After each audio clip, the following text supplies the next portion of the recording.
রাখবেন জুলাই অভ্যুত্থানের মহানায়ক, এক দফার ঘোষক, জাতীয় নাগরিক পার্টি এনসিপির বিপ্লবী আহ্বায়ক নাহিদ ইসলাম। ইনকিলাব ইনকিলাব ইনকিলাব ইনকিলাব এনসিপি এনসিপি জিন্দাবাদ জিন্দাবাদ মুজিববাদ মুজিববাদ মুজিববাদ। প্রিয় সংগ্রামী গোপালগঞ্জবাসী, আসসালামু আলাইকুম। সংগ্রামী গোপালগঞ্জবাসী, আজকে যারা আপনারা উপস্থিত হয়েছেন এই সমাবেশে, আপনারা এই গোপালগঞ্জকে সামনে টিকিয়ে রাখবেন। আপনারা এই গোপালগঞ্জের সাহসী সন্তান। আমরা জানি যদি আজকে বাধা না দেওয়া হতো, যদি যে ধরনের ভয় ও আতঙ্ক তৈরি করা হয়েছে সেটা যদি না করা হতো, গোপালগঞ্জের সাধারণ জনতা এখানে লোকে লোকারণ্য করে ফেলতো। আপনারা যারা দূর থেকে শুনছেন, আপনারা দূর থেকে শুনছেন, প্রিয় গোপালগঞ্জবাসী, আমরা আজকে গোপালগঞ্জে এসেছিলাম দেশ গড়তে জুলাই পদযাত্রা কর্মসূচি নিয়ে। আমরা কোনো যুদ্ধের আহ্বান নিয়ে নয়, শান্তি এবং দেশ গড়ার আহ্বান নিয়ে গোপালগঞ্জে আজকে এসেছি। প্রিয় গোপালগঞ্জবাসী, আমরা গোপালগঞ্জের নাম বদলাইতে আসি নাই। আমরা এসেছি ভবিষ্যৎ বাংলাদেশে, এই নতুন বাংলাদেশে গোপালগঞ্জ মানুষের অধিকার যাতে রক্ষা করা হয় সেই প্রতিশ্রুতি দিতে।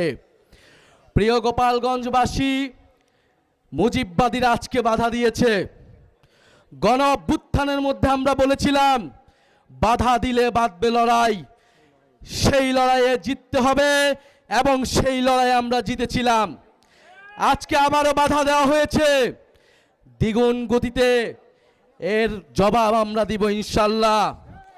প্রিয় গোপালগঞ্জবাসী, আপনারা যারা এই গণ অভ্যুত্থানের পক্ষে রয়েছেন, নতুন বাংলাদেশের পক্ষে রয়েছেন, আপনাদেরকে দায়িত্ব নিতে হবে এই গোপালগঞ্জ যেন মুজিববাদীদের আশ্রয় কেন্দ্র হয়ে উঠতে না পারে। যদি পুলিশ প্রশাসন ব্যর্থ হয়, নিজেদেরকে রক্ষা করার দায়িত্ব, নিজেদের জেলার মর্যাদা রক্ষা করার দায়িত্ব, বাংলাদেশকে রক্ষা করার দায়িত্ব আমাদের নিজেদেরকেই নিতে হবে, যেরকমটা আমরা গণ অভ্যুত্থানে নিয়েছিলাম। প্রিয় গোপালগঞ্জবাসী, আমরা আজকে এতটুকুই বলতে এসেছি, গোপালগঞ্জ নামে এই বাংলাদেশে, সামনের বাংলাদেশে কোনো বৈষম্য হবে না। গোপালগঞ্জ নামেও চাকরিতে কোনো বৈষম্য আমরা সহ্য করব না, কিন্তু গোপালগঞ্জেও কোনো সন্ত্রাসীদের আস্তানা আমরা সহ্য করব না। মুজিববাদীরা মুক্তিযুদ্ধকে কলুষিত করেছে, গোপালগঞ্জকেও কলুষিত করেছে। সেই গোপালগঞ্জকে আমরা আবার পুনরুদ্ধার করব, আবার সমুন্নত করব। প্রিয় সংগ্রামী বন্ধুগণ, আমাদের যারা সনাতন ভাই বোনেরাও রয়েছেন, এই আওয়ামী লীগ সনাতন ভাই বোনদের জমি দখল করেছে, তাদের সাথে বেইনসাফি করেছে। আমাদের এই নতুন বাংলাদেশে আমরা সকল ধর্মের অধিকার রক্ষা করব, মান মর্যাদা রক্ষা করব। প্রিয় সংগ্রামী বন্ধুগণ, আজকে মুজিববাদীরা বাধা দিয়েছে, তাদেরকে জবাব দেওয়া হবে।